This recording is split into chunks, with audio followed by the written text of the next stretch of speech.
O ano é 1811 e Paris está em convulsão. Após um parto difícil que durou uma noite inteira, do Palácio das Tulherias, 100 disparos de canhões anunciam o nascimento de um filho homem de Napoleão Bonaparte e sua esposa Marie-Louise. O diplomata austríaco Clemens von Metternich, em um banquete de celebração, exclamou: "Um viva ao rei de Roma!" O título de Rei de Roma era conferido tradicionalmente ao herdeiro do Sacro Império e que, por esta fala, anunciava o fim da rivalidade entre Áustria e França. Era o auge do Império Francês e Napoleão tornara-se um homem apegado à família e apaixonado por sua esposa. Viajava menos e buscava resolver os assuntos que podia de Paris. Seus ajudantes viam a mudança com bons olhos. Na ocasião do nascimento de seu filho, o imperador disse: "Agora começa a mais bela época do meu reinado." Naqueles dias, o Império e seus aliados viviam um pleno desenvolvimento social e econômico. Estimulados pelo bloqueio continental contra a Inglaterra, que excluía a competição externa, indústrias, cidades, estradas e todo tipo de infraestrutura foram ampliados. Com uma nação que se estendia de Amsterdã a Roma, a França possuía cerca de 40 milhões de habitantes e, dentro de uma população de 170 milhões da Europa, era, de longe, a maior potência do continente. Quem quer que visse o Império Francês naquele 1811 diria que uma paz tão esplendorosa não teria como acabar. As aparências, entretanto, enganam. Embora crescesse no continente, a França encolhia no ultramar. Até 1810, boa parte de suas colônias foram perdidas para os ingleses. Na Espanha, a Guerra Peninsular drenava os cofres franceses e de seus aliados. Como forma de mitigar a opinião pública, Napoleão ordena o maior emprego de tropas de seus aliados, poloneses, holandeses, alemães e italianos. A guerra se arrastava e não trazia resultados. Os gastos militares eram imensos. O orçamento do exército subira de 77 milhões de francos para impressionantes 500 milhões, ou 13,5 bilhões de dólares em 2025. Napoleão prometera ir à Espanha e resolver a Guerra Peninsular, porém crises maiores começavam a afetar seu império. No início daquele 1811, uma severa crise afetara o norte da Europa e atingiu em cheio a França. A guerra econômica com a Inglaterra aprofundava a crise e afetava negativamente ambos os países. Pior era a situação da Espanha, que, com a intervenção francesa, perdeu boa parte de suas colônias que declaravam independência e abriam seus portos para a Inglaterra. A economia deteriorava-se e Napoleão era pressionado para encontrar novas receitas. Ainda em 1809, o imperador permitira que mercados franceses comprassem licenças de comércio com a Inglaterra. Comércio esse que aumentou drasticamente em 1810 e 11 por conta das crises. Por um lado, a França impedia o comércio de seus aliados com a Grã-Bretanha. Por outro, ela própria engajava em relações comerciais com o inimigo. A ação era um insulto para o até então principal aliado da França, a Rússia.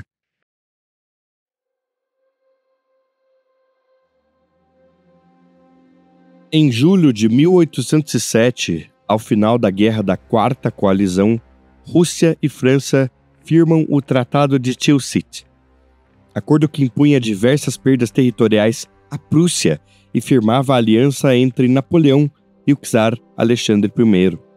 No tratado, Bonaparte garantia que não havia pontos de tensão entre os interesses franceses e russos e ainda estabelece uma zona de influência, declarando que seu império não tinha interesses para além do rio Elba e que a área entre o Elba e o Niemen seria uma zona neutra entre ambos os impérios.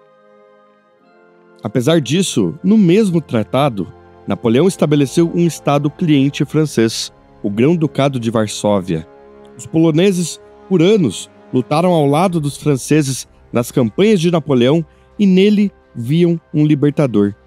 A criação do Grão-Ducado de Varsóvia fora enxergada como um primeiro passo para o estabelecimento de um Estado polonês, e isso a Rússia não toleraria. Napoleão jamais pretendeu estabelecer uma Polônia independente, mas não poderia abrir mão de uma fonte tão vasta de soldados e, por isso, demonstrava-se amigo da causa polonesa.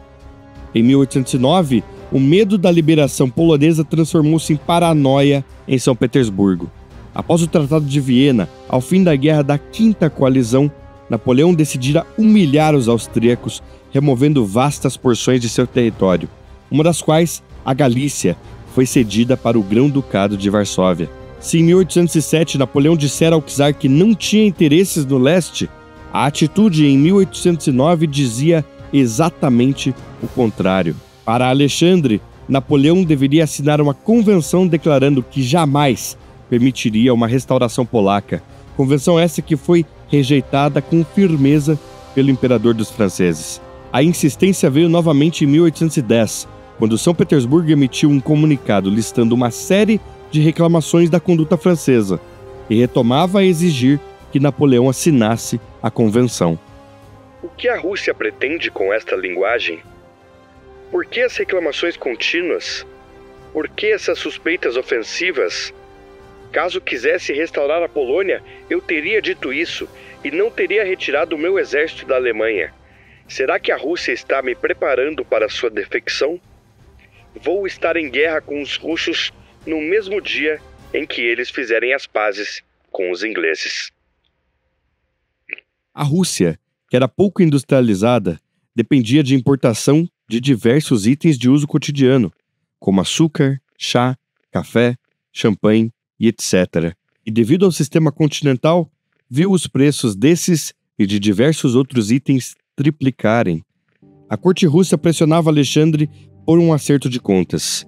Ainda em 1807, Alexandre defendeu abertamente o casamento de Napoleão com sua irmã, Anna Pavlovna, união que custou muito do prestígio do czar entre a sociedade russa, que enxergava Bonaparte como um verdadeiro anticristo. A humilhação foi ainda maior quando o imperador dos franceses escolheu Marie-Louise da Áustria para ser sua esposa. O czar sentia-se humilhado e os nobres russos o viam como tolo.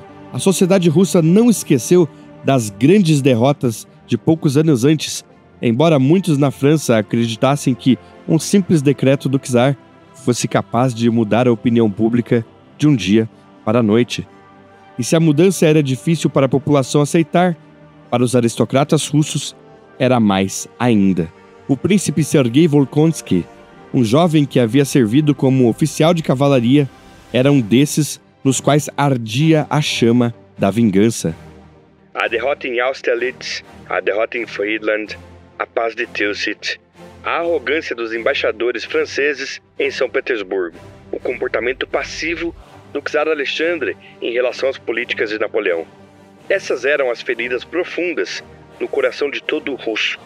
Vingança e vingança eram os únicos sentimentos que ardiam dentro de cada russo e de todos eles. Em meados de 1811, Alexandre pediu para que seu ministro da guerra, o general Barclay de Tolly, organizasse uma tomada à força do Grão-Ducado de Varsóvia e, para tanto, mobilizou 300 mil homens próximos à fronteira. Bem informado, Napoleão enviou Louis Davout, um de seus marechais mais hábeis, para mobilizar tropas na Alemanha. A situação não escalou para uma guerra, pois, em um último momento, Napoleão assumiu um compromisso com um diplomata russo.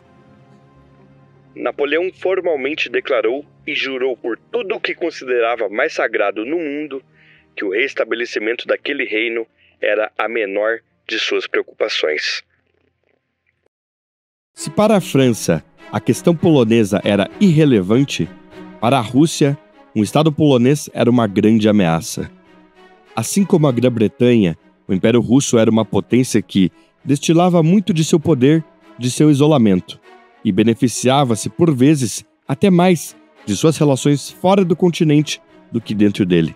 É claro, o Canal da Mancha é uma barreira muito mais eficiente que as planícies da Polônia e da Bielorrússia, e, até alguma extensão, a Polônia estava para a Rússia, tal como a Irlanda para a Inglaterra, uma fronteira vulnerável ocupada por inimigos históricos e religiosamente opostos. No mesmo ano, sob pressão da corte, o czar abandonou de vez o sistema continental, e em poucas semanas, produtos ingleses eram encontrados não apenas pela Rússia, mas também na Alemanha e diversos outros lugares da Europa. Para Napoleão, essa era uma traição que não poderia ser tolerada. O imperador desejava manter sua aliança com a Rússia, mas não queria ter que pagar o preço necessário, preferindo deixar a questão polonesa em aberto, sem ter de se comprometer. Isso não era possível, não se o preço fosse a traição dos poloneses. Sendo assim, a França precisava preparar-se para a guerra para impedir que a Rússia partisse para a guerra. Ao final de 1811, tropas moviam-se por toda a Europa, recrutas eram treinados, armas, munições e uniformes eram produzidos e armazenados, e, sem declarações oficiais, as relações franco-russas eram rompidas. Metternich escreveu para o imperador Franz da Áustria: independentemente se Napoleão triunfar ou sucumbir, a Europa jamais voltará a ser a mesma. Este momento terrível, infelizmente, recaiu sobre nós graças à conduta imperdoável dos russos. Napoleão não queria uma guerra e considerava o czar um homem fraco e teimoso. Ele acreditava que uma demonstração de força seria suficiente, de tal modo que, uma vez reunido um exército à fronteira da Rússia, Alexandre concordaria com uma paz. Não contava ele que um homem teimoso, quando sob pressão, torna-se ainda mais teimoso.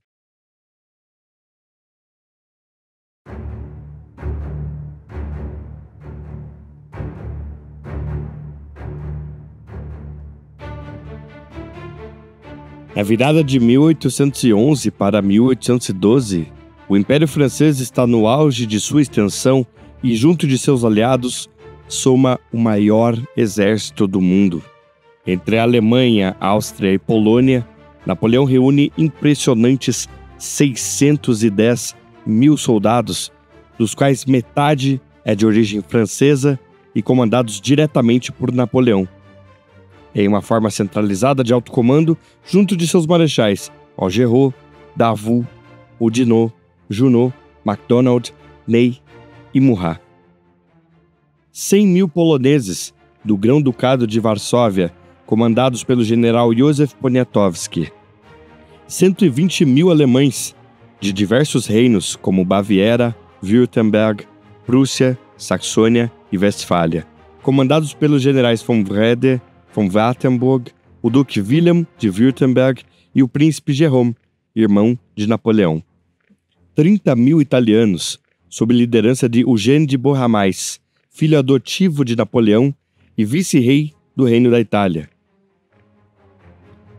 30 mil austríacos, liderados pelo marechal Karl von Schwarzenberg, e cerca de 20 mil outros soldados vindos da Espanha, Suíça, Croácia e outros países, em sua maioria mesclados aos regimentos franceses.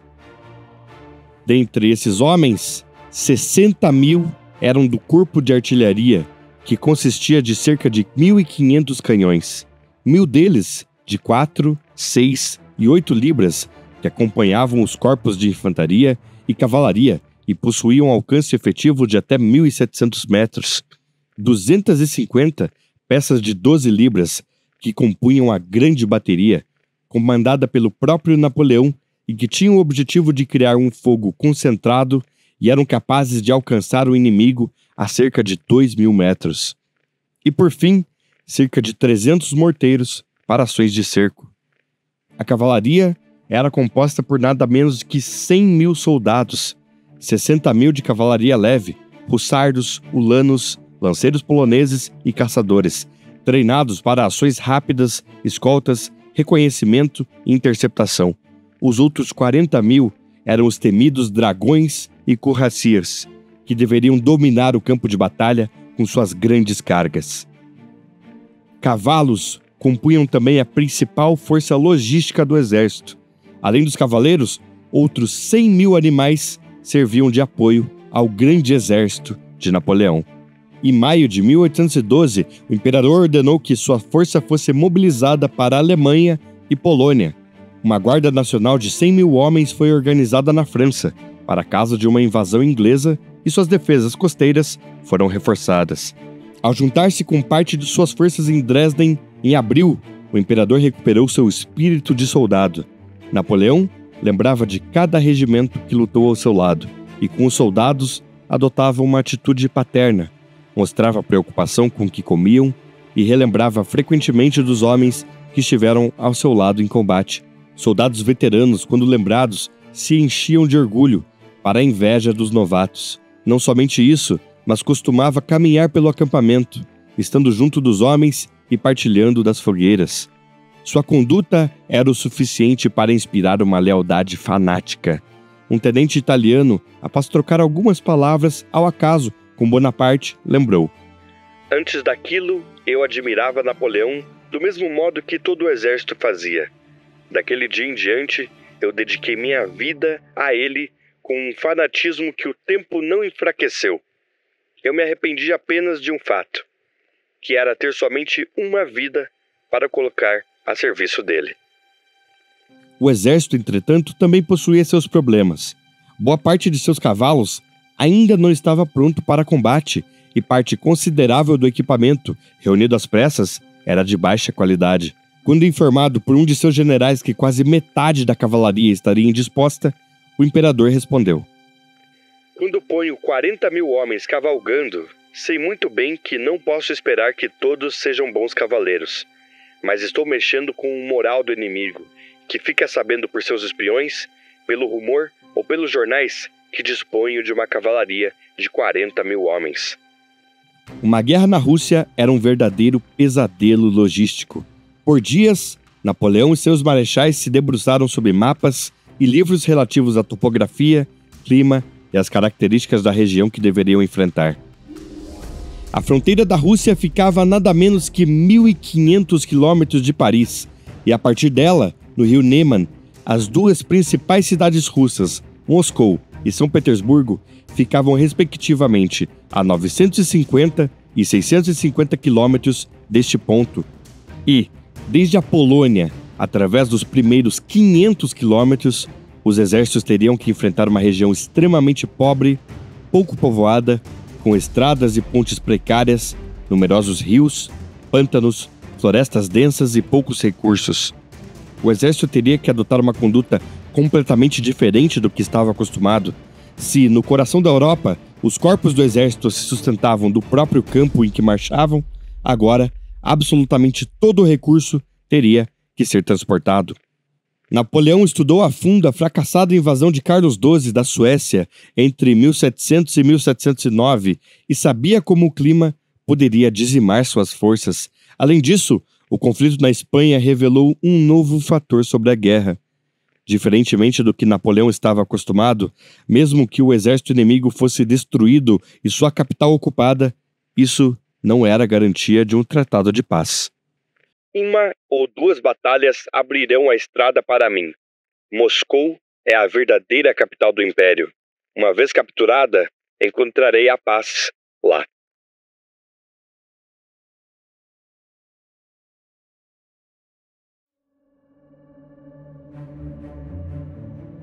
Depois dos fracassos nas guerras de 1805 e 1807, ficou claro em São Petersburgo que o exército precisava de reformas. Em 25 de janeiro de 1808, o general Alexei Arakchev foi apontado ministro da guerra. O general tinha pouco interesse nos temas da elite russa e era fascinado por matemática e tecnologia. Sua mente era inteiramente técnica.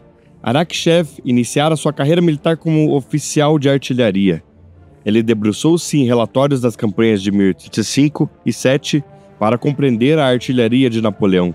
Se em 1800 os canhões russos eram de baixa qualidade e mal equipados, em 1810 eles eram superiores até mesmo de austríacos e prussianos. Às vésperas de 1812, o general Gneisenau, famoso por suas reformas no exército prussiano, comentou: A artilharia russa está em condições espetaculares. Em nenhum outro lugar na Europa é possível encontrar estes times de cavalos. Novos mosquetes mais leves foram introduzidos e o sistema de recrutamento e treinamento foi reformulado. Apesar disso, a baixa industrialização russa não permitia a produção em massa de mosquetes, e boa parte deles não possuíam peças trocáveis. O papel dos cartuchos não era padronizado em espessura e, sendo assim, os mosquetes tinham calibres maiores, o que afetava diretamente a precisão. O chumbo era escasso e caro na Rússia, boa parte devido ao sistema continental. E sendo assim, uma porção considerável era contrabandeada da Inglaterra. Um soldado russo em 1812 recebia em média 6 balas de munição real para treinamento por ano. O resto deveria ser feito com munições de argila. Um soldado britânico, em comparação, recebia 30, e os de infantaria leve, 50. Apesar de seus problemas do nível logístico, o exército russo compensa em seu nível de organização, muito superior aos de 10 anos antes. Na ocasião da aposentadoria de Arakchev, em 1810, um embaixador francês comentou: "Nunca houve este nível de ordem na administração militar, especialmente nos departamentos de artilharia e abastecimento. De modo geral, a administração militar está em excelentes condições." Seu substituto, o general Mikhail Barclay de Tolly, encontraria uma estrutura formidável em sua chegada e trataria de buscar expandir as reformas de Arakchev. Barclay, entretanto, encontraria mais resistência de outros generais por não ser etnicamente russo, uma vez que vinha de uma família alemã do Báltico e seu pai foi o primeiro a ingressar na nobreza russa, em especial dos generais Bagration e Tormasov, os quais ressentiam profundamente a promoção de alguém que não viam como um russo para o cargo. Naquele 1812, o exército imperial russo possuía cerca de 400 mil homens, divididos principalmente em 3 exércitos e uma guarnição de Moscou e São Petersburgo. E sua estrutura de comando funciona em forma de conselho entre os generais Barclay, Pyotr Bagration e Alexander Tormasov, sendo o único comandante supremo das forças o czar Alexandre, que, em abril, tomara acomodações na Lituânia. O primeiro e maior exército era comandado diretamente pelo general Barclay e consistia de cerca de 135 mil soldados. O segundo exército, sob comando do príncipe Pyotr Bagration, com 57 mil, era encarregado de proteger o flanco do primeiro exército. E o terceiro, liderado por Alexander Tormasov, guardava a entrada da Ucrânia com 48 mil homens. À frente das guarnições de Moscou e São Petersburgo estava o general Mikhail Miloradovich, com aproximadamente 100 mil outros homens.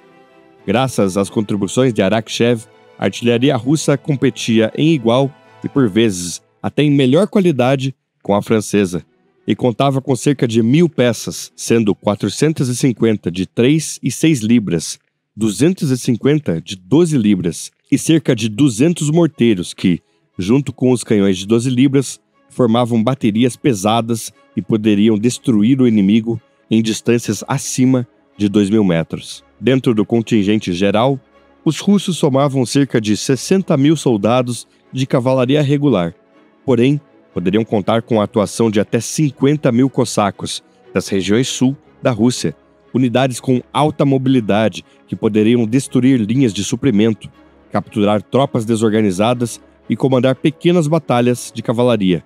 Somado à cavalaria, outros 150 mil cavalos suportavam o exército russo em times de artilharia, transporte e suprimentos. Para além de suas forças regulares e irregulares, a própria vastidão e inhospitalidade do território russo também poderia se provar um grande aliado.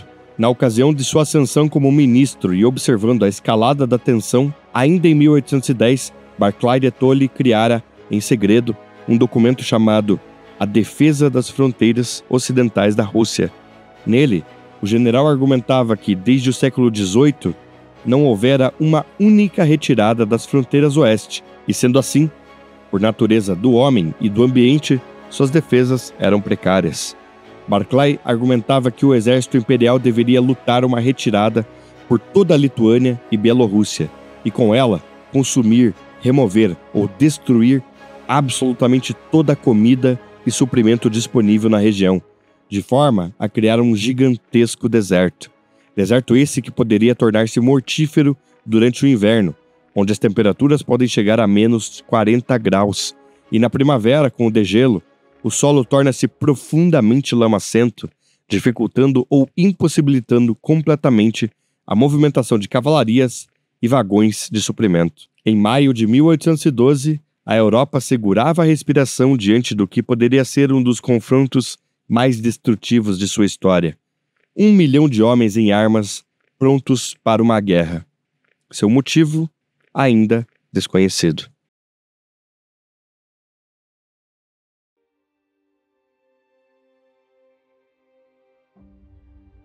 No início de junho, o czar envia um ultimato para Napoleão, que aceitaria uma negociação caso seus exércitos recuassem da Prússia e da Polônia. No dia 12, o diplomata francês Jacques Lauriston informa a impossibilidade da retirada e solicita uma audiência com Alexandre, audiência que foi prontamente negada. No dia 20, Lauriston encontra-se com Bonaparte na Polônia, em um acampamento próximo ao rio Neman, divisa com a Rússia, e informa da recusa do czar. A diplomacia havia falhado. No dia 22 de junho de 1812, Napoleão dirigiu-se às suas tropas.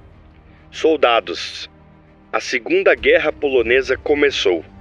A primeira terminou em Friedland, e em Tilsit, a Rússia prometeu uma aliança eterna com a França e guerra com os ingleses. Ela agora quebra suas promessas e recusa-se a dar quaisquer explicações de sua conduta até que as águias francesas atravessem o Reno e deixemos nossos aliados à sua vontade. A Rússia se apressa em uma fatalidade. Seu destino será cumprido. Ela nos vê como degenerados? Não somos mais os mesmos soldados que lutaram em Austerlitz? Ela nos coloca entre desonra e guerra. A escolha não é difícil. Marchemos em frente, cruzemos o Neman e levemos a guerra para esta nação. Esta Segunda Guerra Polonesa será tão gloriosa para os franceses como a primeira. Mas a paz que concluiremos carregará consigo suas próprias garantias e nós destruiremos a influência fatal que a Rússia exerceu sobre a Europa pelos últimos 50 anos. Com esta declaração, seu exército cruzou o Neman. Por 3 dias, um fluxo de homens cruzou o rio. Franceses, prussianos, austríacos, holandeses, belgas, espanhóis, suíços, poloneses, italianos, croatas, portugueses, bávaros, hessianos, saxões e diversos outros membros de estados alemães. Um médico alemão descreveu: a diversidade de nações, de armas, de uniformes, dos incontáveis estados maiores, os sons dos toques, a velocidade das manobras, os comandos nesta imensa planície verde inundada de sol, tudo combinado criando um espetáculo extraordinariamente imponente. Ao ver as tropas e os comandantes, não havia dúvida de que éramos destinados a conquistar o mundo. A campanha de 1812 havia começado.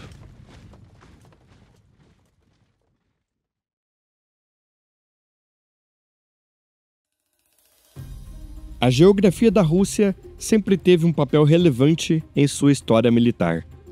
Sua vastidão territorial é coberta por todo tipo de terreno imaginável e pode ser dividida entre norte e sul a partir do rio Pripyat. O rio em si não é um dos grandes, porém suas imediações são tomadas pelo maior pântano da Europa, uma região inacessível de atoleiros, florestas e lagos com pouquíssimas estradas. Ao norte do Pripyat, a antiga Lituânia, com florestas densas e poucas regiões apropriadas para a disposição de um grande exército. A região se complica conforme se avança, com vários rios cortando norte e sul, estes sim sendo barreiras formidáveis, como o Neman, Vila, Divna e Berezina. Se o terreno russo é complicado, suas estradas não o facilitam. Durante as chuvas de verão ou no degelo do inverno, as vias se transformam em mares de lama que facilmente arrancam as botas dos pés dos homens. Em 1812, havia 3 estradas principais que ligavam o coração do Império à Europa Ocidental. A primeira passa por Brest-Litovsk, em direção a Kiev, e de lá para Smolensk, e depois Moscou, passando pelo pântano do Pripyat. A segunda estrada para Moscou passava por Grodno e Minsk, pelo norte do Pripyat. A terceira e última estrada em direção a Kovno, e depois para Smolensk, a capital religiosa da Rússia, e então para Moscou. O plano de Napoleão era utilizar a terceira estrada, que iria do Grão-Ducado de Varsóvia pela Lituânia, e lá ele seria visto como um libertador. No caso da guerra se arrastar, Napoleão poderia utilizar a região para um levante contra o Império Russo. Bonaparte não era o único que via a Estrada Norte como superior. Barclay de Tolly também concentrara a maior parte de suas forças na região e estabelecera quartel-general em Vilna, na Lituânia, junto do czar Alexandre. Napoleão acreditava que os russos cederiam o espaço para o avanço francês para depois tentar cortar suas linhas de comunicação com um encirculamento do seu exército. Para tanto, ele incumbira seu irmão, Jérôme e Schwarzenberg, com uma força combinada de austríacos, alemães e poloneses, de perseguir e atrair o príncipe Bagration, que era conhecido por ser um comandante temperamental e agressivo. Eugène, seu filho adotivo, deveria seguir imediatamente ao flanco da força principal e, quando Bagration atacasse, Jérôme e Schwarzenberg recuariam e a armadilha contra Bagration se fecharia. Com um exército severamente desfalcado, com a destruição de uma das suas 3 forças, Napoleão marcharia em força contra o exército de Barclay e esperava que Alexandre viesse para a mesa de negociações. Por incrível que pareça, até o dia 22, o plano russo era desferir um golpe contra as forças francesas na Polônia, e a invasão pegou Alexandre de surpresa. Logo, um conselho de guerra foi formado para decidir um plano de ação. Com suas forças dispersas por uma larga porção, uma defesa da capital da Lituânia seria impossível de organizar a tempo. Com a aprovação do czar, Barclay de Tolly ordenou a retirada e escreveu para o general Bagration: encarado com a consideração de que a defesa da pátria-mãe está confiada a nós neste momento crítico, nós devemos deixar de lado todas as diferenças que tivemos em outros tempos. A voz da nação está nos pedindo para encontrar um entendimento, que é a única garantia de sucesso. Nós devemos nos unir e derrotar o inimigo da Rússia. Nossa pátria nos abençoará por agir em harmonia. Os franceses avançam em direção a Vilna, chegando em uma cidade parcialmente em chamas no dia 28. As marchas são longas pelos imensos campos da Lituânia, e o calor do verão castiga os homens. O calor era extremo. Rajadas furiosas de vento levantavam nuvens tão densas de poeira que frequentemente não conseguíamos mais enxergar as árvores que se alinhavam pela estrada. O solo sagrado da Rússia que invadimos parece levantar-se contra nós, como se obedecesse os fanáticos de Smolensk. O calor do dia, por vezes, era contrastado com as pesadas chuvas de verão à noite, que matavam os cavalos de frio nas madrugadas e transformava boa parte das estradas em atoleiros. Os cavalos tinham água até as suas barrigas em uma estrada que parecia areia movediça. Eles pisavam e perdiam o pé, caíam e se afogavam. As baixas durante esse período são pequenas, mas afetam diretamente o mental dos homens. Ao menos 3 soldados franceses foram vítimas de raios. Outros, por irem dormir descobertos, morreram de frio. Outros mais de insolação. Carroças abandonadas na estrada, com animais mortos e vilas incendiadas, são uma visão comum. O mês de junho passaria sem grandes confrontos. Ney e Murat perseguiam de perto o primeiro exército de Barclay. MacDonald, ao norte, iria em direção a Riga, com pouquíssima oposição. Ao sul, Jérôme e o grão-príncipe Poniatowski perseguiam Bagration. Por fim, Schwarzenberg removia seu destacamento austríaco para perseguir Tormasov. Pequenas escaramuças entre a retaguarda do exército russo e as vanguardas francesas eram comuns, em particular entre a cavalaria de Murat e os cossacos. Para eles, os combates eram diários e mortíferos. O capitão Victor Dupois, de um regimento de hussardos, estava lá. Todos os dias, desde as 5 da manhã, nós lutamos escaramuças com os cossacos. Às vezes, até as 10 ou 11 da noite. Eles tiravam tudo o que podiam das vilas, levavam os moradores para se esconder nas florestas e depois ateavam fogo nas casas. Murat, que na época era rei de Nápoles, a este ponto ganhava fama verdadeiramente mítica entre os cossacos russos, que o consideravam uma espécie de espírito da guerra. Dupois comentou: O príncipe inspirava uma veneração extraordinária entre os cossacos. Sua ousadia e sua elegância ganharam admiração deles. Quando, e com frequência, ele se colocava à vista dos cossacos, eles paravam e cessavam fogo. Um dia eu vi, como com respeito mágico, eu vi o rei de Nápoles sozinho e à sua frente 40 cossacos montados, abaixando suas lanças e olhando para ele. Em 1º de julho, o czar enviou um emissário propondo negociações condicionadas a uma retirada francesa. Napoleão, irritado, recusou, respondendo que não havia ido tão longe para negociar e que a oportunidade fora dada para Alexandre, mas ele a ignorou. Alexandre está tirando sarro de mim.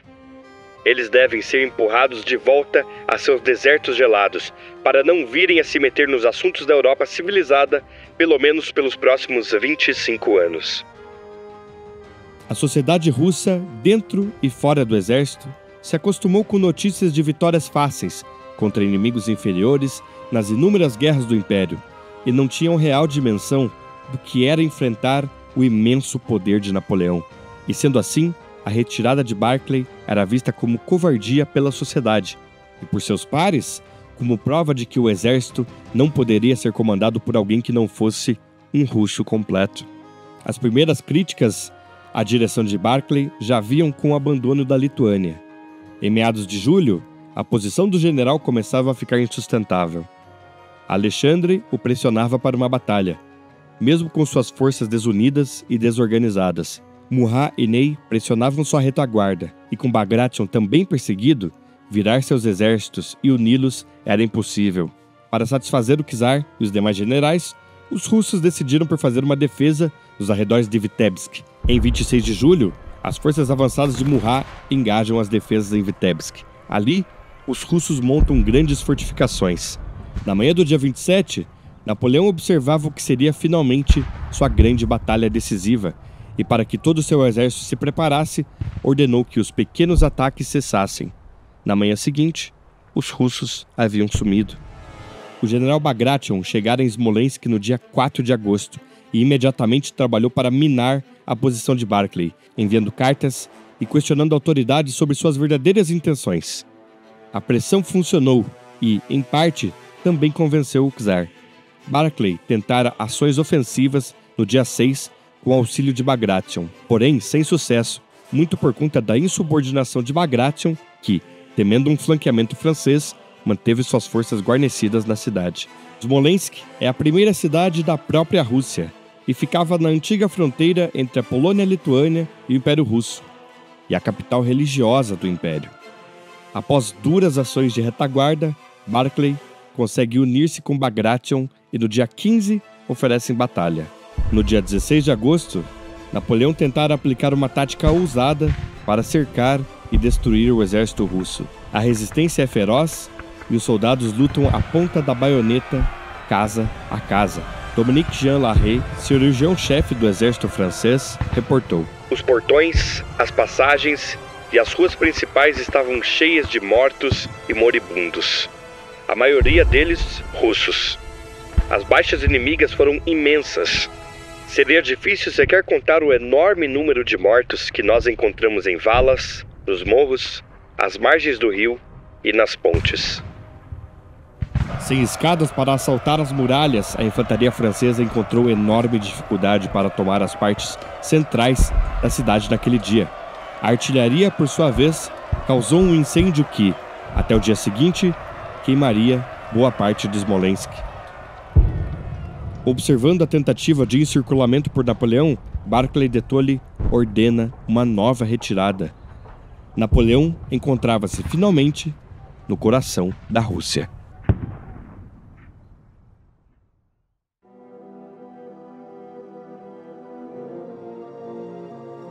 A Batalha de Smolensk revelou um sombrio prelúdio. Das mais de 15 mil baixas para ambos os lados, apenas cerca de 600 franceses e 1.000 russos foram feitos prisioneiros. Naquele final de agosto, as principais forças do Grande Armée de Napoleão tomam a velha estrada de Smolensk para Moscou no dia 19. Ao norte, MacDonald, com 35 mil homens, dos quais 2/3 são prussianos, cercam a cidade de Riga. O Dinant, com outros 20 mil, também opera ao norte. Ao sul, Schwarzenberg, com 30 mil austríacos, trava uma amarga luta contra Tormasov. Mais de 1.000 quilômetros separam essas três forças. Dos 600 mil homens que entraram na Rússia, Napoleão conta agora com um pouco mais de metade, dos quais 180 mil são sua força principal, saindo de Smolensk. Cerca de 100 mil dispersos em diversos destacamentos de exército, como os de MacDonald e Schwarzenberg. Aproximadamente 50 mil despendidos em guarnições das cidades e vilas capturadas. Nada menos que 150 mil caíram por conta de doenças, exaustão e má nutrição. Boa parte vítimas diretas da política de terra arrasada de Barclay. Cerca de 80 mil desertaram, em especial soldados não franceses, e por fim, aproximadamente 60 mil baixas de combate direto. A situação não era diferente com os animais. Embora bravo diante do inimigo, Murat provara-se um desastroso administrador. E para os cavalos, seu maior inimigo não eram os russos, mas a constante falta de suprimentos. Até o começo de setembro, boa parte dos destacamentos de cavalaria já possuía apenas metade de seus animais, e os soldados agora integravam as linhas da infantaria. Muito por mérito de Murat, que não possuía a devida competência para manejar linhas de suprimento. Um capitão escreveu em suas memórias: "O rei de Nápoles, que é pessoalmente muito bravo, tem poucos talentos militares. É principalmente por sua culpa que a cavalaria está arruinada, não apenas por estar frequentemente exposta sem motivo, mas porque está postada longe de água e alimento." A terra arrasada não afeta apenas os franceses. Se a tática primariamente envolve consumir ou destruir todo tipo de suprimento ou plantação, a maior vítima no fim é a população civil. E até julho, aproximadamente 500 mil civis estão mortos. Muitos apontam para a selvageria dos cossacos, que queimam até pequenas casas de moradores, sem nenhuma possibilidade de uso militar. O pior ainda estava por vir.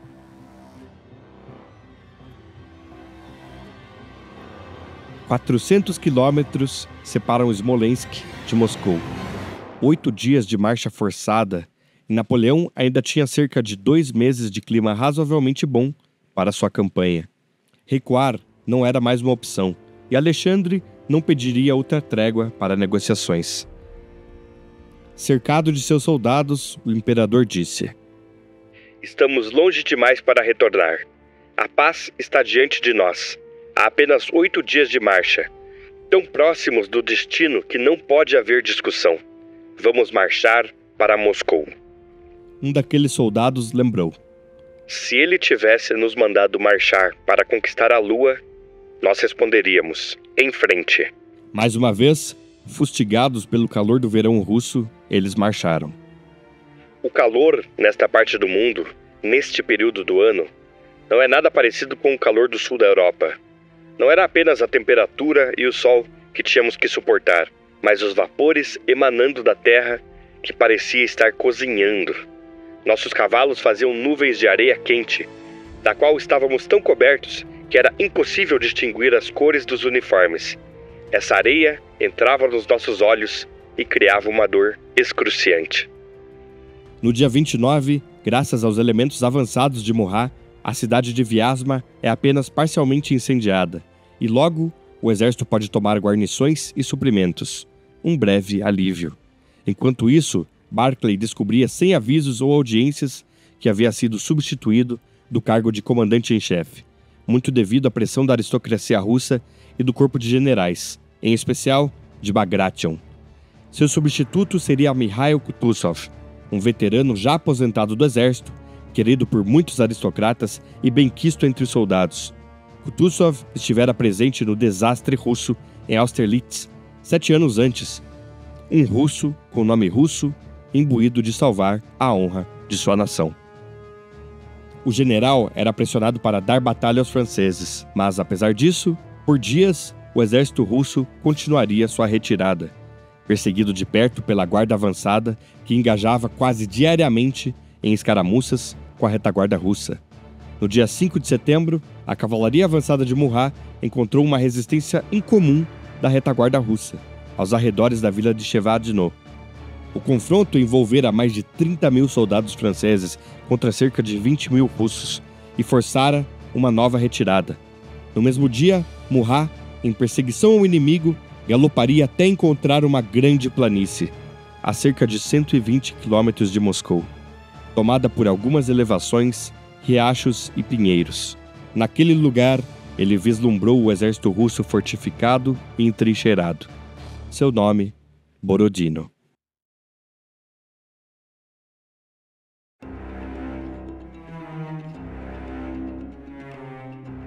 Diante de si, Murat viu um enorme campo, por onde cortavam a nova e a velha estrada de Smolensk para Moscou. A nova para o norte e a velha para o sul. Pela estrada sul, uma pequena vila, Utitsa, cercada por densas florestas de pinheiros. Ao longo da estrada norte, o rio Kolosh, um tributário do rio Moscou, do qual vertiam outros pequenos riachos que aprofundavam-se no solo e possuíam margens lamacentas, criando assim verdadeiros fossos de enorme dificuldade para serem atravessados. Na intersecção do rio com a Estrada Nova, a pequena vila de Borodino, ligada à outra margem do rio Kolosh por uma ponte de pedra. Adiante da estrada, um pequeno vilarejo, Gorky. Atrás de um desses riachos, uma grande colina que provia visão para todo o campo, separada por uma pequena ravina de outra grande proeminência. Ao pé desta primeira colina fica a pequena vila de Semenovskaya. Seguindo para o sul, outras elevações, um pouco menores, também ofereciam posições de vantagem. Entre o dia 5 e a madrugada daquele 7 de setembro, os russos buscaram fortificar diversas posições pelo campo. Na maior proeminência, construíram o grande reduto, onde colocaram 26 peças de artilharia, com plena visão da planície à frente. As fortificações são simples e, em boa parte, compostas de paliçadas, porém, oferecem uma proteção razoável, especialmente contra fogo de mosquetes. Nas elevações ao sul, outros 3 redutos, construídos em formatos de V, o qual os franceses apelidaram de As Flechas, também guarnecidos com artilharia e infantaria. Cerca de 1,5 km à frente das Flechas, outro pequeno reduto em V.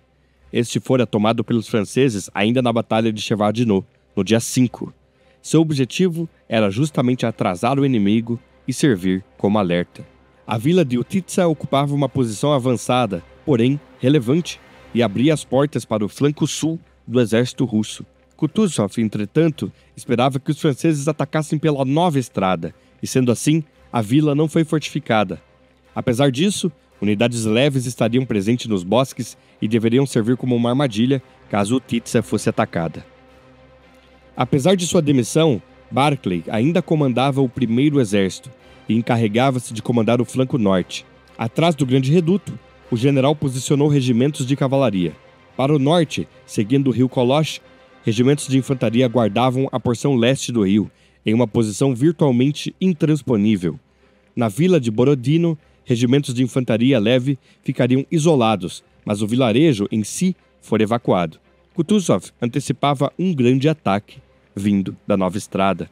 Ao sul, Bagration comandaria a defesa das Flechas e encarregaria a defesa de Utitsa para o general Tushkov, que comandaria alguns regimentos lituanos, milícias locais e infantarias leves. Barclay e Bagration, que passaram a campanha inteira em uma amarga rivalidade, por fim, colocam suas diferenças de lado e coordenam seus exércitos.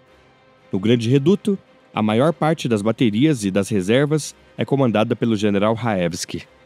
Reforçados por milícias locais e cossacos, os russos colocariam em campo aproximadamente 150 mil homens, sendo 75 mil de infantaria, 18 mil de cavalaria, cerca de 7 mil cossacos e 640 peças de artilharia, com demais membros do contingente sendo engenheiros, artilheiros e outras unidades de suporte. A infantaria, em particular, seria posicionada em densas colunas à frente das colinas, para o completo desespero do corpo de generais. Isso devido à antiga doutrina militar russa, que Kutuzov empregava, mas que por anos já havia sido ultrapassada. Não apenas isso, mas as reservas encontravam-se entre 400 e 1.000 passos atrás das linhas de frente, uma distância curta que ameaçava perigosamente a possibilidade de reforços durante uma batalha. Napoleão chegaria com seu exército ainda na madrugada do dia 5 para o 6, dispondo de aproximadamente 130.000 soldados, sendo 86.000 de infantaria, 28.000 de cavalaria e outros 590 canhões e suas unidades de suporte. Naquela manhã, o imperador e seus generais observavam as posições inimigas. Davout propôs que a maior parte do exército se concentrasse no flanco enfraquecido ao sul e fizesse uma manobra para esmagar o exército russo contra o Koloch. Napoleão temia que, ao montar uma manobra como esta, os russos ou bateriam novamente em retirada ou contra-atacariam com o peso do flanco norte e, sendo assim, sua estratégia seria um ataque frontal. Poniatowski e seus poloneses ficariam responsáveis por um ataque ao sul, em Utitsa, e Eugene, ao norte, deveria tomar a vila de Borodino e avançar contra o grande reduto.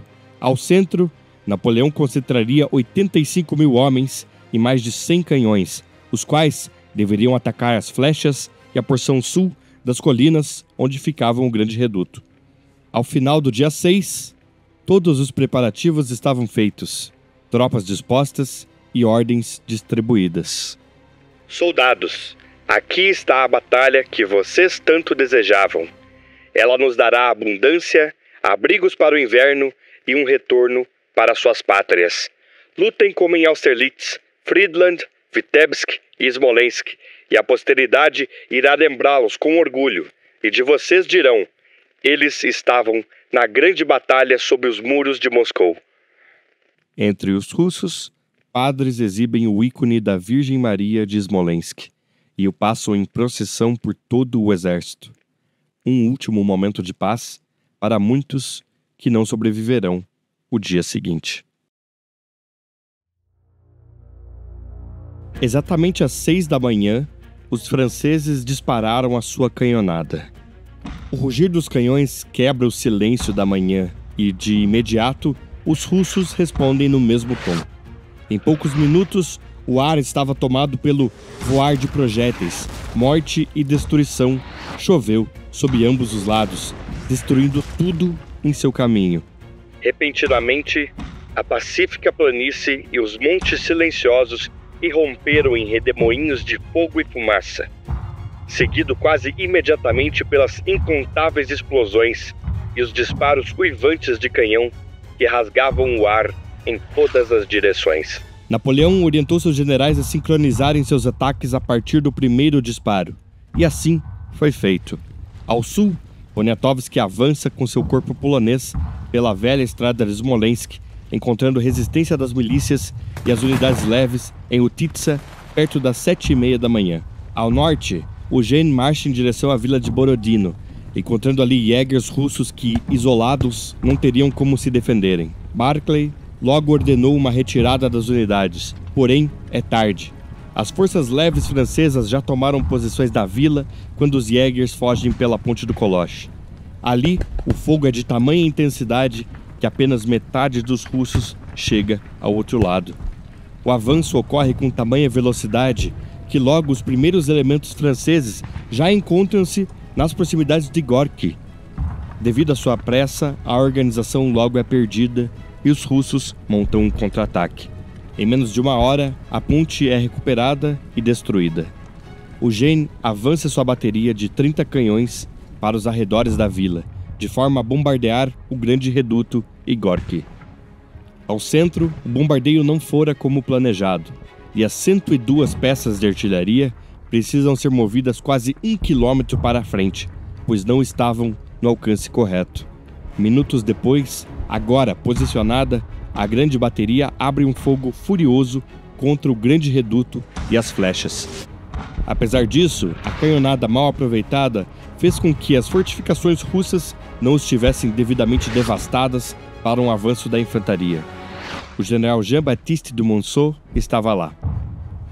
Logo, as colunas das tropas desapareceram em uma nuvem de poeira, que o sol radiante impregnava com um brilho vermelho. O som ensurdecedor da nossa canhonada era intercalado com um eco distante que vinha das baterias à esquerda, em Borodino, e à direita, além da mata, onde o príncipe Poniatowski combatia.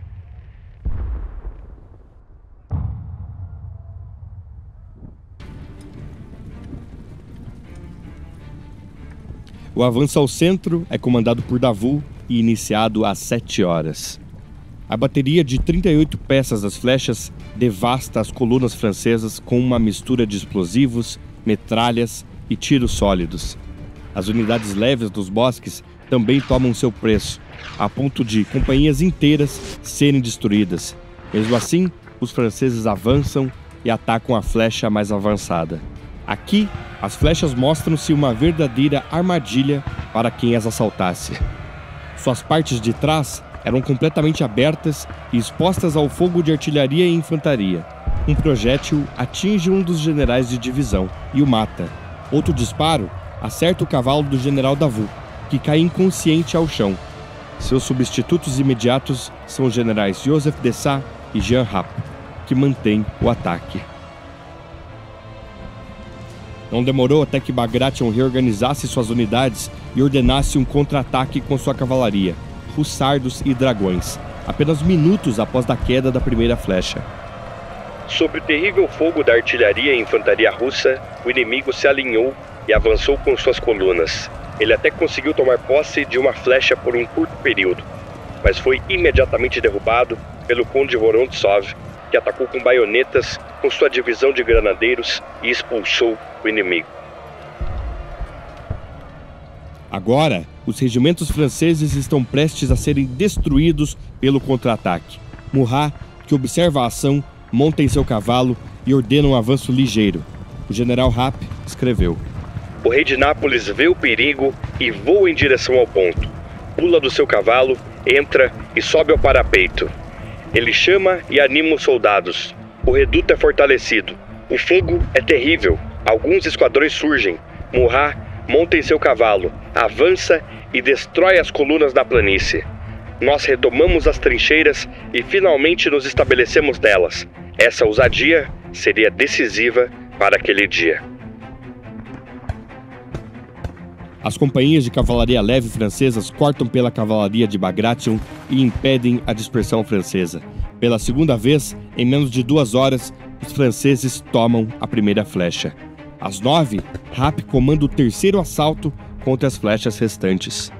Nossas tropas estavam em confusão. Nós as organizamos e avançamos direto para os russos.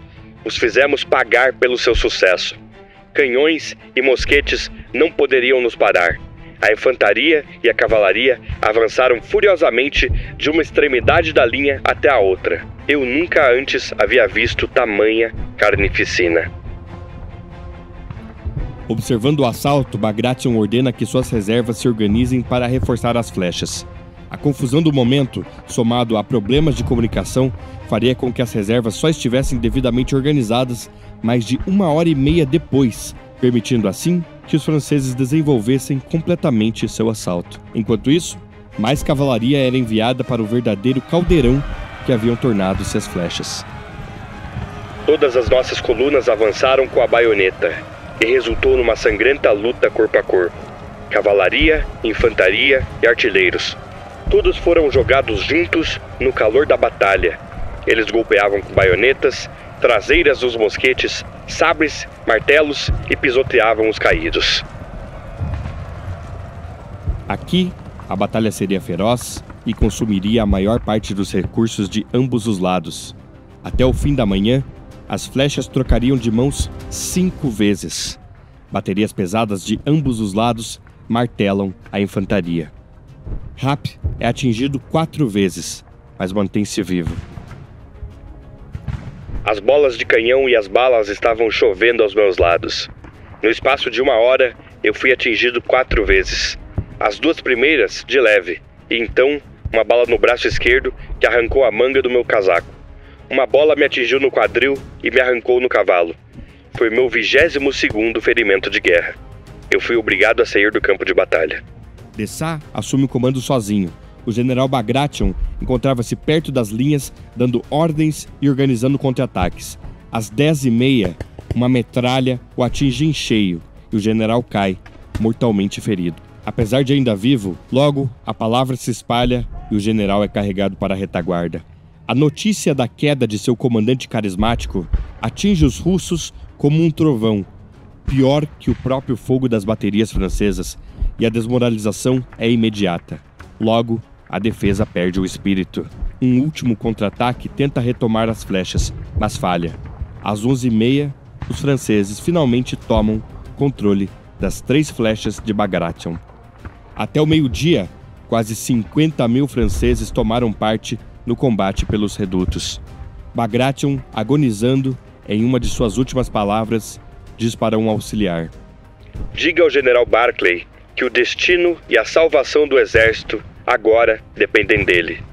Até então, tudo tem ido bem, mas agora Barclay deve vir comandar o meu exército. Enquanto o combate nas flechas demandava boa parte da atenção de ambos os lados, Eugène fazia preparativos para cruzar o Koloch com pontões.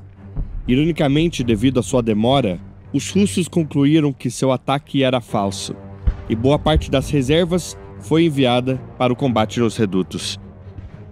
Às 11h, seus quase 40 canhões abrem fogo direto contra o grande reduto, e suas tropas atravessam os pontões em plena carga. O capitão Charles François estava lá. Quando alcançamos o alto da ravina, nós fomos fustigados com metralha das baterias ali e nos flancos, mas nada nos parou. Fileiras inteiras e até metade de algumas companhias caíram sob o fogo inimigo. Os primeiros batalhões saltam pelas paliçadas e encontram os artilheiros à ponta da baioneta, que lutam por suas vidas com o que podem: martelos, pedras e os punhos. Barclay, observando o confronto, logo envia reforços para retomar o reduto.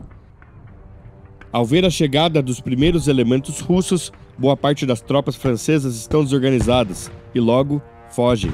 Os que ficam travam uma batalha desesperada que não dura mais de 15 minutos. Todos são mortos.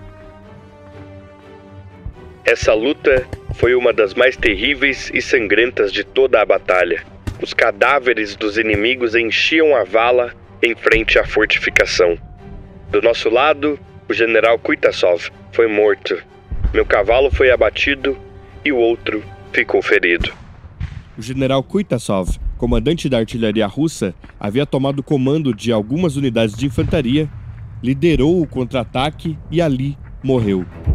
Deste ponto em diante, as baterias russas ficaram sem seu melhor líder e pagariam um alto custo em sua organização. Em particular, as artilharias da reserva, muitas das quais ficariam paradas o resto da batalha inteira.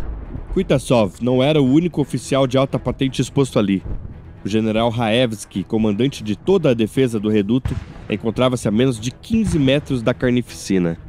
Ele escreveu: Meus canhões dispararam quando o inimigo chegou ao alcance, e a fumaça os escondeu tão completamente que nós não conseguíamos ver nada de seu progresso. Um dos meus oficiais gritou: Sua Excelência, salve-se! Eu virei e vi os granadeiros franceses pulando pelos meus parapeitos com baionetas fixadas. Ao sul, milícias e regimentos leves seguram os polacos de Poniatowski com firmeza, porém, começam a falhar. Ainda perto das 9, Barclay envia o general Bagavutz e seu corpo de infantaria para o flanco. Estes chegariam somente perto das 11 e reforçariam a vila para alívio dos defensores que, até aquela hora, estariam em uma situação calamitosa. Aqui, Poniatowski luta uma guerra particular com seus poloneses. O combate em meio ao denso bosque é completamente diferente do resto do campo. Os disparos dos canhões explodem as árvores e atiram estilhaços por todo lado. O general Helldorf lembrou. Mais e mais disparos de canhão explodiam no matagal, para a esquerda e para a direita, e chovia galhos em nossas cabeças. Diretamente à nossa frente, uma bola atingiu o regimento de Minsk, que era a cabeça da nossa coluna. Imediatamente após, veio uma segunda e depois uma terceira. Logo, nós perdemos a conta das baixas. O general Tushkov é mortalmente atingido por um disparo, e o Comando Sul passa para o general Bagavut, que chega apenas poucos minutos antes. Na medida em que a ação das flechas se desenrolava, Napoleão ordena o avanço de sua grande bateria ao centro. Às 9, uma canhonada assassina choveria sobre a vila de Semenovskaya, que até então era guardada por 8 batalhões de granadeiros. Essa força encontrava-se não atrás e muito menos guarnecida na vila, mas à frente, e enfrentou a chuva de metal diretamente. Murat lidera o assalto, levando consigo as últimas reservas da infantaria ao centro. Com o apoio da cavalaria saxã, logo os russos quebram diante do avanço francês. Os franceses perseguem os russos para além de Semenovskaya, em uma carga furiosa, apenas para encontrar regimentos da guarda lituana formados em quadrados.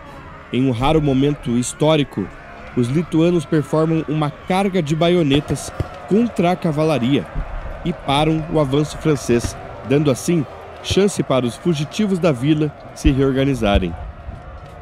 Aos flancos de Semenovskaya, duras lutas de cavalaria ocorrem. Ao norte, alguns destacamentos de ulanos conseguem capturar alguns canhões aos pés da grande colina. Aqui, a luta evoluiu para uma gigantesca massa de cavalaria de ambos os lados, colidindo e trucidando uns aos outros. A resistência russa no centro é tenaz e faz os franceses tomarem duras baixas.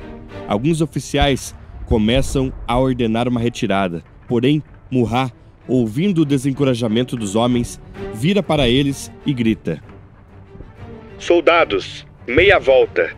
Vamos avançar e ser mortos.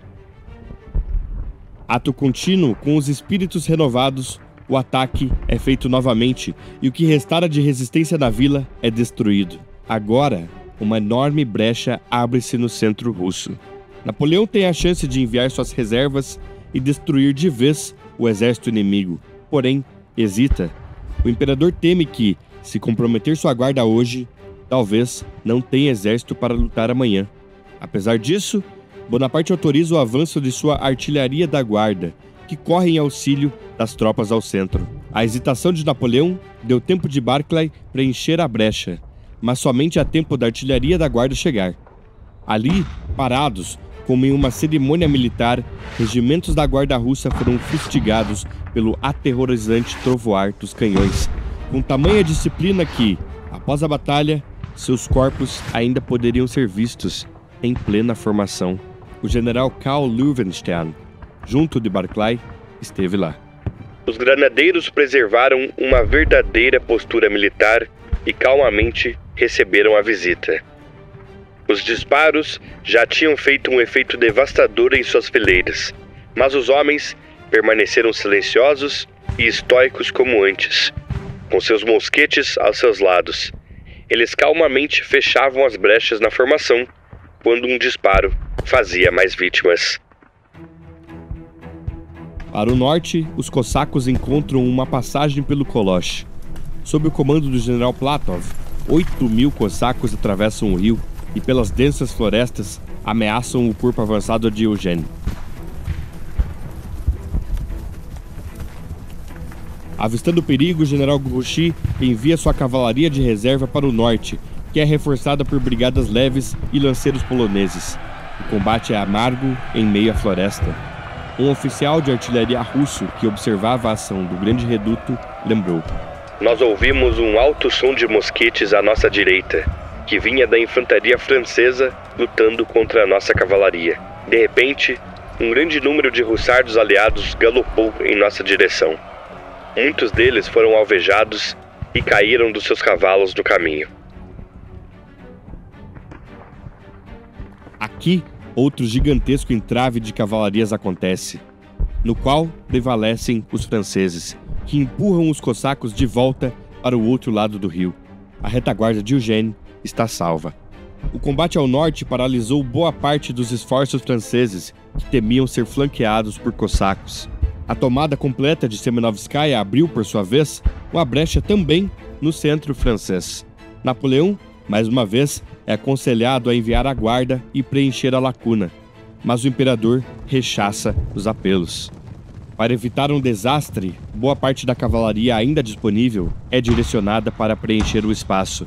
Em campo aberto, os cavaleiros são alvo fácil para a artilharia russa, que despeja um fogo mortífero sobre os homens e animais, deixando alguns regimentos com menos da metade de suas forças. Às 2 da tarde, Eugene retoma os esforços contra o grande reduto e solicita que a cavalaria ao centro auxilie no ataque. Após sofrer com um terrível bombardeio, a cavalaria é tomada por um espírito de vingança e avança com tamanha velocidade contra as posições ao centro que, por algum tempo, fica isolada da infantaria de suporte. A artilharia abre rombos nas formações, mas mesmo assim, eles avançam. Os primeiros elementos a chegarem na retaguarda do reduto são saudadas com fogo dos regimentos de infantaria russa, que rapidamente formam quadrados para segurarem a carga. Barclay e Raevski, perseguidos pela cavalaria francesa, correm e pulam dentro de um destes quadrados.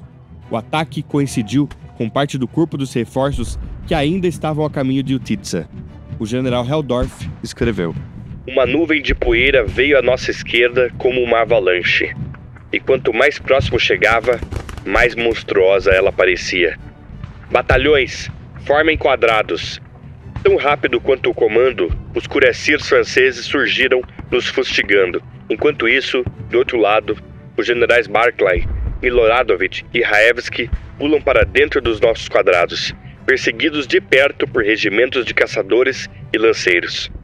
Nós ficamos completamente cercados e cada quadrado teve que lutar por sua própria sobrevivência como navios diante de uma tempestade. Embriagados com a vitória, essa majestosa e heróica horda de cavalaria pressionou seu ataque contra nossa parede de ferro. Enquanto os da frente caíam ao chão, os de trás empurravam, apenas para cair para nossas salvas.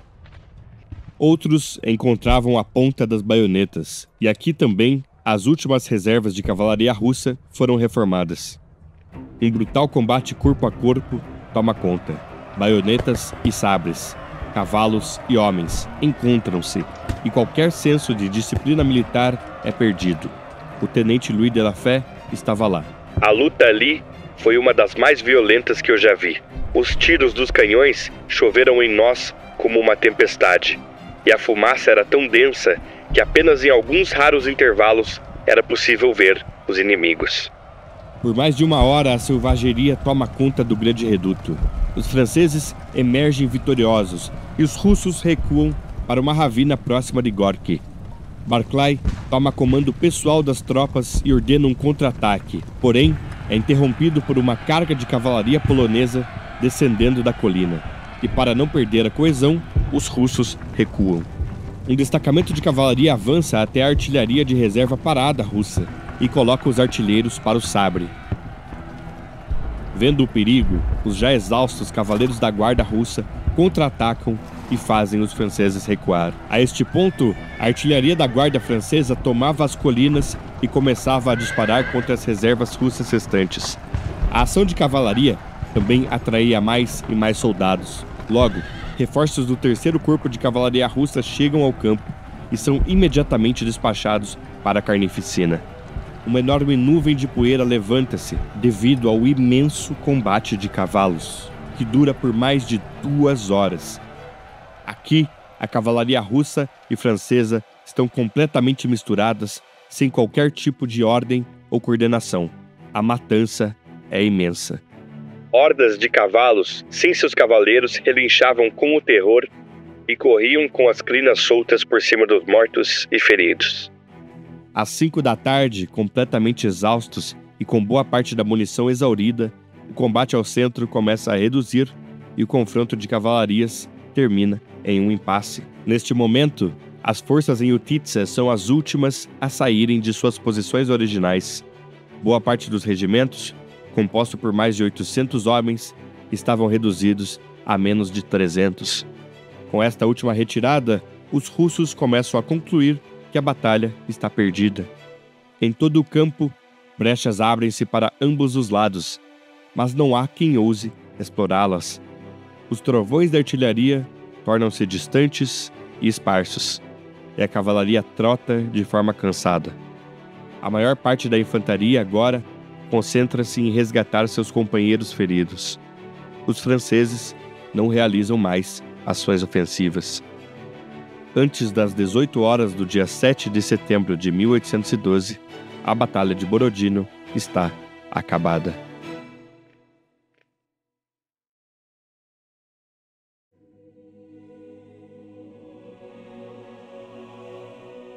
A Batalha de Borodino foi o dia mais sangrento de todas as guerras napoleônicas, e ambos os exércitos sofrem imensamente com as baixas. Do lado francês, cerca de 9.000 homens estão mortos, 25.000 feridos e 2.000 desaparecidos ou capturados, para um total de aproximadamente 35.000 baixas, das quais estão incluídos 14 generais de divisão e 33 generais de brigada. Entre os russos, cerca de 15.000 soldados estão mortos, outros 30.000 feridos e aproximadamente 4.000 capturados ou desaparecidos, sendo aproximadas 50.000 baixas e, dentre elas, 23 generais. Somando os dois lados, 40.000 cavalos também estão mortos. Kutuzov, apesar de ter desenhado as estratégias para o dia, não tomou parte da batalha e de decisões táticas, e esteve em Gorki com seus oficiais, completamente alheio aos acontecimentos, recebendo apenas alguns reportes.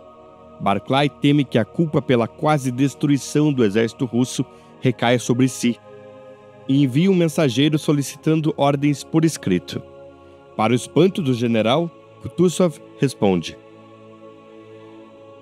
Nós vitoriosamente repulsamos os ataques franceses em todo o nosso fronte, e amanhã eu mesmo irei liderar o exército para expulsar o inimigo, de uma vez por todas, do solo russo. Imediatamente para o czar, Kutuzov despacha um emissário informando sobre uma estrondosa vitória. Em São Petersburgo, a celebração é geral, e Alexandre o promove ao cargo de marechal. A realidade, entretanto, é longe da anunciada por Kutuzov. Divisões inteiras de seu exército estão reduzidas a menos de 1.000 soldados. Outras unidades deixaram completamente de ser operacionais, e sua cavalaria está dizimada. A artilharia está com um comando desorganizado e, em boa parte, sem munições. Embora os franceses tenham sofrido baixas tão estrondosas quanto os russos, enfrentá-los no dia seguinte é uma garantia da total aniquilação do exército. Confrontado pelos demais comandantes, Kutuzov percebe que não há a menor chance de continuar o combate, ainda mais considerando que Napoleão ainda possui sua guarda completamente intacta. Pior ainda, marchar para Moscou e montar uma defesa estática na cidade, sem tempo hábil para preparações, seria entregar seu exército para a artilharia francesa. Para a revolta do alto comando, a capital sagrada e ancestral da Rússia também deve ser abandonada. A ordem é uma retirada completa do exército para a total revolta de Alexandre. Nada mais resta entre Napoleão e Moscou. Kutuzov desaparece antes mesmo do amanhecer e, em Borodino, restam apenas os mortos. O exército do czar precisa urgentemente marchar para o sul, onde poderá reorganizar e receber suprimentos. Para tanto, Kutuzov direciona-se para Moscou e de lá sai pelo outro lado da cidade, fazendo dela uma esponja que absorveria os franceses. Ele tinha razão. No dia 14 de setembro, no topo de uma colina aos arredores de Moscou, Napoleão viu seu prêmio. Uma imensa e bela cidade, cintilante com cúpulas douradas em forma de cebolas. Nenhuma delegação foi recebê-lo. A cidade estava vazia. Esses bárbaros, Eles realmente pretendem abandonar tudo isso? Não é possível. Enquanto os soldados marchavam em direção à cidade, mais de 2/3 de seus habitantes saíam. Os restantes escondiam-se em suas casas. As ruas estavam desertas e a banda do exército tocava sem plateia. Napoleão toma o Kremlin como residência e lá aguardaria os emissários de Alexandre com uma proposta de paz. Os russos não estavam mais dispostos a negociar.